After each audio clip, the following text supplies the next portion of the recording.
Vous optez pour Nzamou Télévision à guise de suivre Sport Info. Mesdames et messieurs, soyez le bienvenu à la une de l'information. CHAN Algérie 2022. Le Fennec de l'Algérie joueront en finale du Sénégal le samedi 4 février 2023 à 20h30. Pour rappel, les Algériens ont battu lors de la demi-finale le Niger par la marque de 5-0, tandis que le Sénégal a gagné face au Madagascar en 1-0. Reportage.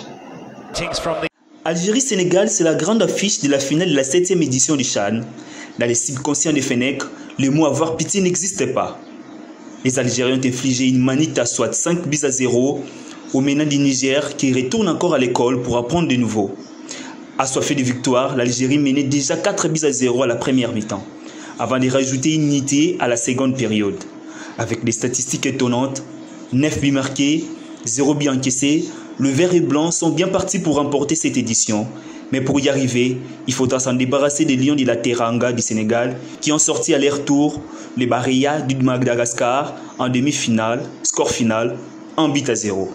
Il convient de signaler que la finale entre l'Algérie et le Sénégal se jouera le 4 février, tandis que la petite finale se jouera un jour avant, soit le 3 février entre le Madagascar et Parlons de la CAN U17 dans cette édition. La CAF a procédé aujourd'hui au tirage au sort de la CAN U17 en Algérie, au cercle national de l'armée de l'Algérie. Cette compétition se déroulera du 29 avril au 19 mai 2023. Suivez. Le tirage au sort de la CAN U17 a été effectué ce mercredi 1er février 2023 au cercle national de l'armée d'Alger. L'Algérie, pays hôte, hérite d'un groupe A à sa portée avec comme principal concurrent le Sénégal, le Congo et la Somalie. Le Nigeria, le Maroc, Afrique du Sud et la Zambie constituent le groupe B.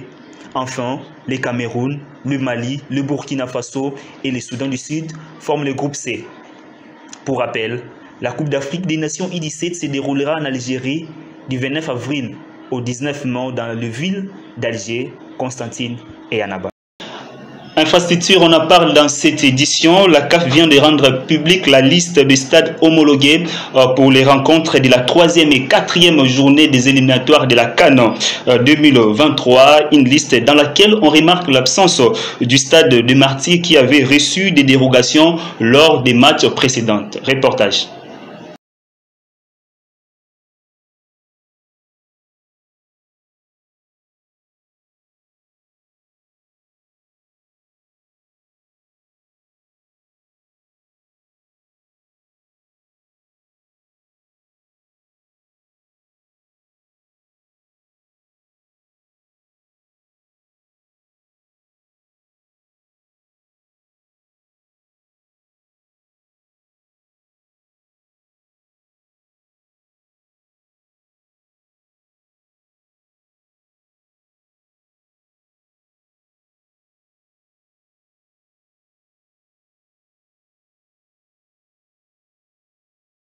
Du football congolais, Football Association accuse le ministère des Sports et Loisirs que dirige Serge Kondé Chembo d'avoir détourné le fonds alloué à la trousse médicale car il a fallu l'assistance algérienne pour arriver à aider le léopard de la République démocratique du Congo. Suivez cet élément. Il y a plusieurs irrégularités qui ont émaillé la préparation de l'équipe locale.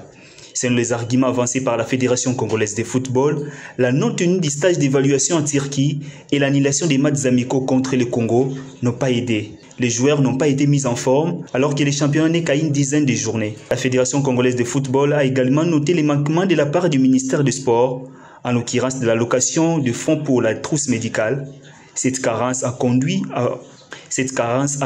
au forfait ou à la méforme de certains joueurs plus à des problèmes de santé. L'instance congolaise n'a pas bon plus manqué d'évoquer le pourrissement du vestiaire à cause des primes impayées. Et parlons maintenant de Viet du Saint-Éloi Loupopo. Cette formation continue sa préparation à Tunis, plus précisément à Hammamet, en prélude de la phase de groupe de la Coupe de la Confédération, dont sa première rencontre sera face à la formation de l'ISM Alger le 12 février 2023 au stade Nelson Mandela. Reportage.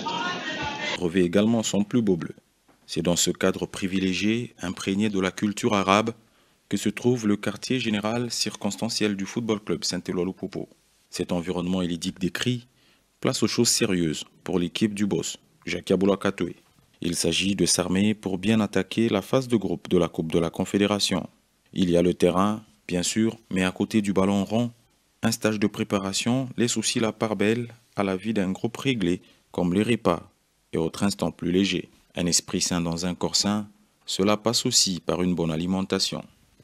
Le petit déjeuner fait partie de ces indispensables rendez-vous pour les hommes de Mohamed Magasuba qui vont puiser dans leurs ressources tout au long de la journée. Levés à 7 heures, les cheminots ont pris le petit déjeuner avant de se mettre en tenue et de se diriger vers la salle. Là-bas, Patou Kabangou et ses coéquipiers se prêtent d'abord à une première séance conduite par le préparateur physique Ahmed Ralil. En même temps, le kinésithérapeute, le Marocain Drissi Mehdi, s'occupe de Dorvel Dibekou et Kelvin Ouga qui sont en pleine phase de réathlétisation. Puis, direction le terrain se trouvant dans l'enceinte de l'hôtel où le groupe a passé une suite de matinées intenses et rythmées sous la houlette du tacticien malien Mohamed Magasuba.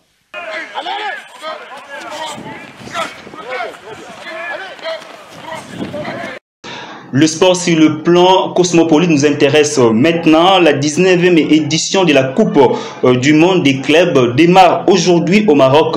Une seule rencontre sera au Meni. Le national Halali jouera en Auckland City de la Nouvelle-Zélande. Suivez cet élément.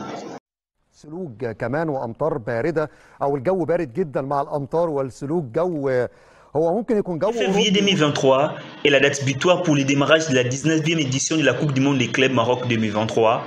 Les Aigles du Caire seront en hospitalité face à Auckland City de la Nouvelle-Zélande. Les prédateurs du foot africain et les 11 fois vainqueurs de la Ligue des champions africaine de football, Halali, continuent avec sa préparation au Maroc en guise de bien débuter la compétition. Les coéquipiers de Percy Tao veulent faire mieux que la saison dernière où ils avaient fini à la 3e position. En face, Auckland City, la formation avec plus de participations à la Coupe du Monde des clubs, soit 9 participations, veut à tout prix réaliser le même exploit que celui de 2009 où les Navy Blue battent Halali par le score de 2 buts contre rien. Signalons que la dite compétition démarre ses premiers pour se clôturer le 11 février de l'année en cours. Place maintenant au journal du Mercato. Bonjour à toutes et à tous, il est 8h, c'est l'heure de la seconde édition du JT Foot Mercato du jour le plus long. Et on va commencer par le dossier chaud, le cas Enzo Fernandez. Le milieu argentin de 22 ans est proche de signer à Chelsea contre 120 millions d'euros. Pour le moment, aucun accord n'a été trouvé. D'après The Athletic, Benfica a donné son accord pour que l'Argentin puisse effectuer la visite médicale au Portugal pour faciliter l'opération. En renfort au milieu, Chelsea a lancé une guerre contre Manchester United pour Marcel Sabitzer. Selon Sky Sport Germany, le club londonien est en pourparlers avec le Bayern Munich pour l'Autrichien, au même titre que Manchester United. Les Blues pensent à lui pour compenser le départ probable de Jorginho à Arsenal, tandis que les Red Devils veulent un remplaçant à Christian Eriksen qui est blessé. Pour Bild, c'est Manchester United qui aurait l'avantage dans ce dossier.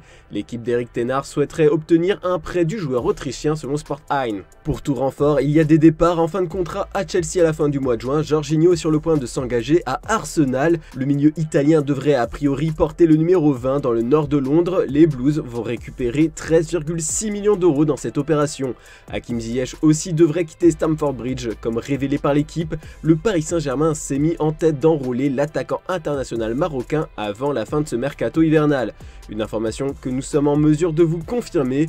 Mieux, selon une source interne de Chelsea, l'opération est même bouclée à 90%. Enfin, en quête de renfort sur le plan offensif, l'OGC Nice s'intéresse à David Datro Fofana, acheté par Chelsea contre 12 millions d'euros au club norvégien de Molde. L'Ivoirien de 20 ans pourrait débarquer en prêt sans option d'achat chez les Aiglons. En grande difficulté en championnat, l'OL veut profiter des dernières heures du mercato pour se renforcer considérablement.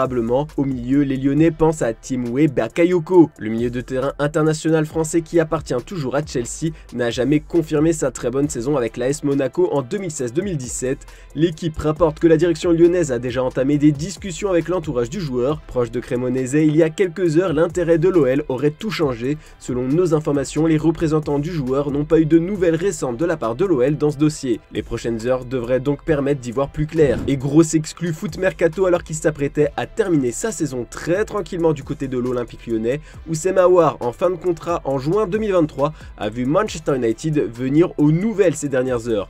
Le milieu de terrain international tricolore de 24 ans est sur la shortlist des Red Devils. Selon nos informations, le club mancunien est prêt à prendre l'intégralité du salaire du joueur de l'OL et de payer un prêt payant. Comme on vous l'a présenté plus tôt, Sabitzer est la priorité, mais tout peut aller très vite dans les dernières heures. Petite info pour les supporters de l'OM, l'attaquant portugais de Braga, Vitinha, vient d'atterrir à Marseille. Pour rappel, le club phocéen est bien parti pour rafler la mise en échange de 32 millions d'euros et 10% à la revente. On passe maintenant aux derniers officiels. Il y a pas mal de belles prises. Comme attendu, Ayman Kari quitte bel et bien le Paris Saint-Germain, son club formateur, pour rejoindre le FC Lorient. Il s'agit d'un prêt renouvelable sur 18 mois pour le milieu de terrain de 18 ans, alors que les Merlus disposent également d'une option d'achat, comme nous vous l'avions révélé un peu plus tôt, et selon nos informations, le PSG dispose d'une clause de rachat prioritaire dans ce dossier. Les pensionnaires du Moustoir ont également officialisé le prêt de Julian Pollersbeck en provenance de l'OL. Hors du projet lorientais, avec seulement 3 matchs disputés, l'attaquant autrichien Adrian Grbić est prêté à Valenciennes pour la seconde partie de saison. Courtisé par Leicester, Southampton ou encore Brentford, Jez Spence débarque finalement au Stade Rennais.